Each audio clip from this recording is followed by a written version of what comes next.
would say, even in my own variety of circumstances in life that I've dealt with grief, every every circumstance has me understanding grief in a different way. So she quotes Elizabeth Gilbert, um, which resonated: "Grief does not obey your plans or your wishes.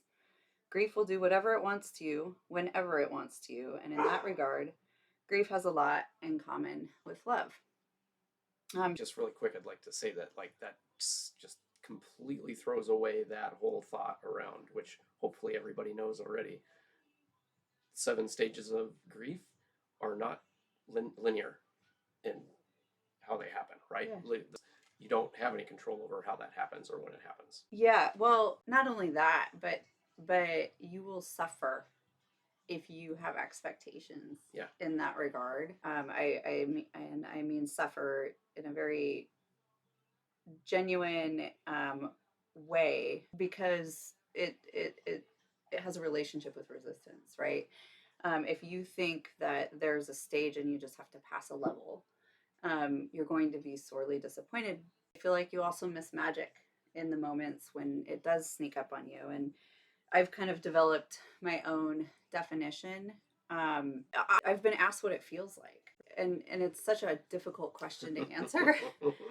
And I can only answer how it feels for me, but I guess a little bit similar to the quote I just read. It's my description is it's the messiest roommate you'll ever have.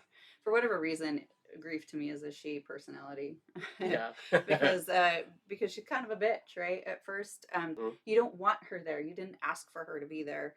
She just keeps showing up, and every time she does, she tracks mud through your house. She strews your laundry all over the place, kind of thing, and then she tags along wherever you go, like a chatty Cathy in your ear, especially in some of the more like Mm. potent times. But so I say she's the messiest roommate you'll ever have. But if you let her in, and you'll find peace, you'll find comfort, you'll find hope and healing. She's there to offer all of those things, but it's very much disguised as pain.